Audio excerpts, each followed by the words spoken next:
Salut et bienvenue dans mon journal de bord. Je suis réalisateur et directeur de production, mais avant tout, je suis un passionné d'images, de récits, de tournage et de coulisses. J'ai eu envie de vous embarquer avec moi dans ce carnet audio un peu brut, un peu intime, un journal de bord où je vous partage mes expériences, mes réussites, mes galères et tout ce que l'on ne vous dit pas forcément sur un plateau de tournage ou en dehors d'un plateau de tournage. À chaque épisode, quand le temps me le permet, je vous raconterai une tranche de ma vie de réal ou de prod. Je vous livrerai mes ressentis, mes astuces, mes erreurs aussi. Parce que oui, pour apprendre, il faut parfois se planter et c'est dans ces échecs qu'on trouve souvent les plus grandes leçons. Alors installez-vous confortablement, c'est parti.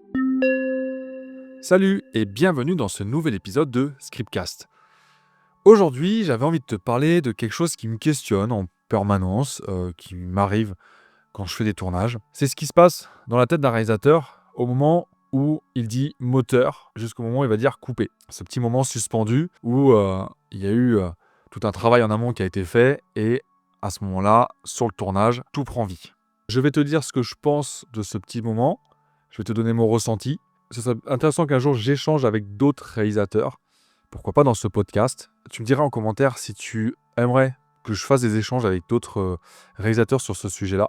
Et donc cette question simple que je me suis posée, que je me pose, que se passe-t-il entre le moment où je vais dire moteur et le moment où je vais dire couper?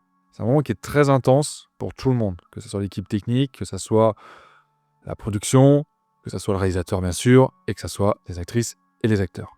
Là, ton film, il prend réellement vie à ce moment-là. Et donc, comme je te disais, il y a toute une préparation en amont qui est faite. Tu vas avoir l'idée du film, tu vas écrire un scénario, où tu vas récupérer un scénario sur lequel tu vas travailler. Tu vas faire un découpage technique, tu vas faire des répétitions avec des actrices et des acteurs que tu auras castés, tu auras fait des repérages, tout un tas d'étapes du processus de production. Et puis, il y a eu tout le travail de confiance que tu as fait avec tes actrices et tes acteurs, et également ton équipe, pour en arriver à ce moment-là.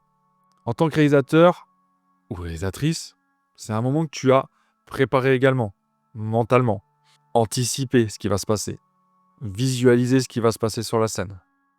Et donc, tu es sur le plateau, derrière ton combo, donc ton écran, ou derrière ta caméra, pour ceux qui aiment filmer. Et c'est la concentration maximale.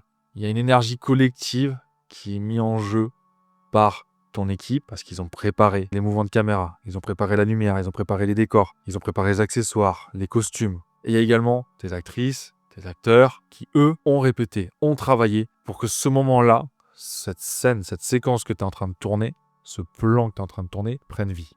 Et donc en tant que réalisateur, réalisatrice, il y a un enjeu assez important pour toi.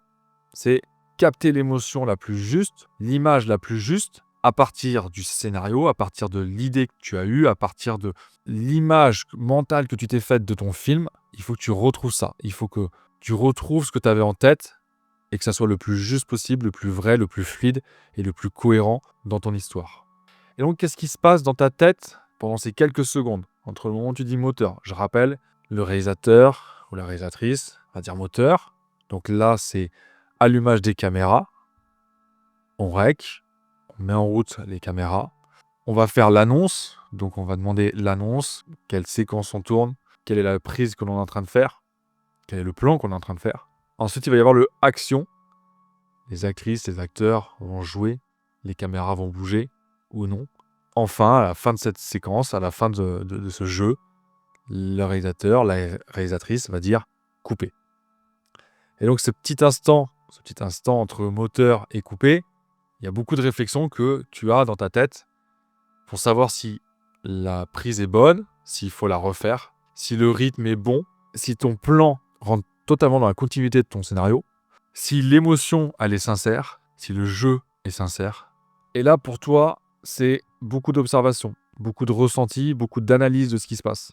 Et tout ça dans un temps qui est très court. Et pendant que tu es en train d'analyser, de réfléchir, il faut aussi que tu anticipes le moment où tu vas dire couper. Parce que, une fois que tu as dit couper, il va se passer plein de choses.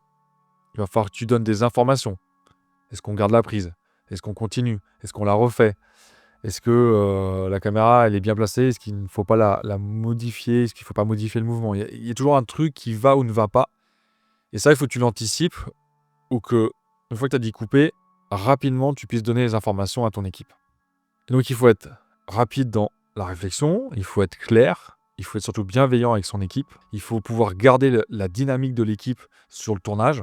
Et il faut aussi savoir parler aux actrices et aux acteurs sans les froisser, sans les fragiliser et en leur donnant les bonnes informations. Ne pas se contredire en permanence, ne pas dire des choses qui ne sont pas faisables. Je te donne un exemple. Tu peux pas dire à un acteur « c'était bien, mais on va la refaire en mieux ». Il n'y a pas d'information particulière. Tu joues la tristesse tout en étant content. Ok, juste ces 2 mots-là, c'est pas assez clair. Donc il faut être le plus clair possible. Il faut accompagner nos actrices et nos acteurs. Et enfin, tu vas te poser la question aussi de quand est-ce que je coupe? Choisir le bon moment pour arrêter la prise. Parfois, on laisse un petit peu traîner pour capter un petit peu d'inattendu, un petit peu d'improvisation. Donc tu laisses quelques secondes, ou tu coupes avant. Tu as coupé pile au moment où ton plan il devait s'arrêter, où tu sens qu'il y a une énergie, tu sens qu'il y a quelque chose qui se passe dans le regard, dans le jeu, dans les émotions.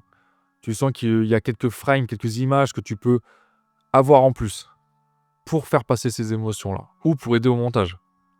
Il peut se passer aussi des choses que tu n'as pas prévues et c'est pour ça que tu laisses aussi tourner un petit peu la caméra parce que l'actrice prend vraiment possession de son personnage et une réaction de la personne qui est en face d'elle va lui faire jouer ton scénario d'une autre manière et tu sens qu'il peut y avoir quelque chose. C'est un accident heureux, entre guillemets, et tu sens qu'il peut y avoir autre chose de donné sur cette scène et parfois même quelque chose que tu n'avais pas prévu ou anticipé et qui peut être mieux que ce que tu avais toi écrit ou préparé. Après, attention, il ne faut pas que tu trahisses ton scénario, il faut que tu restes vraiment dans ton scénario. C'est toujours un plus si tu sens qu'il y a quelque chose qui se joue à ce moment-là, qui est différent, mais qui garde la continuité de ton scénario et qui garde les émotions que tu souhaites. Donc tu t'adaptes en permanence sur le tournage sans en perdre l'intention principale de ton scénario, de ton film. Donc c'est un équilibre sur le tournage entre de la rigueur. J'ai préparé en amont, je sais exactement au millimètre près comment ma caméra va se déplacer, je sais exactement ce qui va être dit sur la ligne de dialogue, mais des fois c'est un peu de lâcher prise parce que l'actrice, l'acteur ne va pas dire le bon mot, ne va pas jouer exactement ce que tu avais vu, ce que tu avais imaginé sur cette scène, ce plan. Donc des fois tu lâches un peu prise et tu te dis waouh, là j'ai quelque chose de différent mais qui est encore mieux que ce que je pensais. Ou à l'inverse, c'est complètement faux et tu dois refaire. Et ça, c'est ce qui peut se passer, ce qui peut se produire. On fait, on refait en permanence.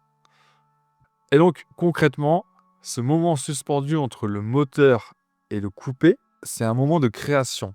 Parce que c'est à ce moment-là que tu peux redéfinir un petit peu ton film, que toi, tu vas donner des informations, que ton actrice, ton acteur, ou la météo, ou un élément dans le décor va agir. Récemment, j'ai vu une vidéo sur les coulisses du tournage de Doctor Strange.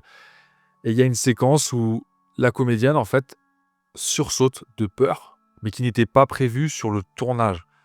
Il y a un élément du décor, il y a un balai qui tombe derrière elle, et elle est surprise, elle a peur, elle sursaute, et elle le joue pour de vrai. Elle le joue, en fait, elle le joue, mais elle le vit pour de vrai, ce moment de surprise et de peur. Et donc, ça crée quelque chose de différent de ce que tu avais prévu ou d'encore mieux de ce que tu avais prévu. Et là, on le voit dans cette vidéo où eh ben, c'est exactement ce que tu pouvais... C'est exactement ce qu'il fallait pour cette séquence. Et c'est quelque chose qui n'était pas prévu. Donc, c'est des choses que tu aurais pu penser, de faire tomber un balai pour surprendre ta comédienne. Mais là, ce n'était pas le cas. Et donc, c'est ce moment de lâcher prise qui fait que ce plan-là, tu vas finalement le garder. Cette prise-là, tu vas finalement la garder pour ton film.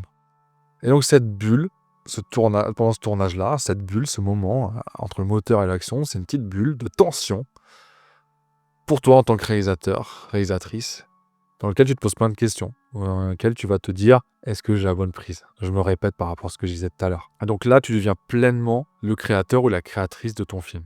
Et pour ma part, c'est pour ça que je fais du cinéma, c'est pour ces moments-là.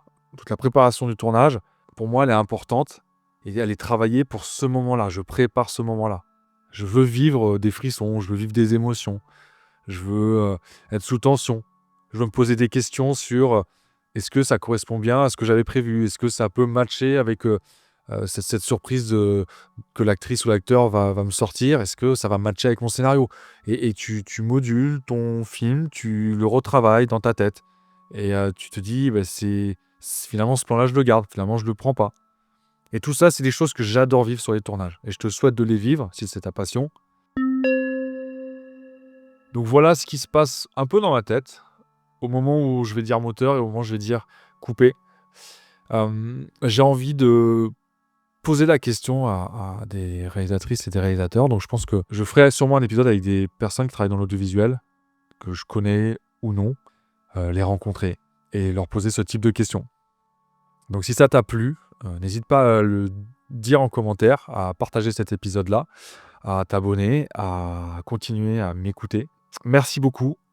À bientôt pour un nouvel épisode de Scriptcast. J'espère que celui-ci t'a plu. J'espère que celui-ci te donnera envie de vivre ce genre d'émotion sur un tournage. À bientôt.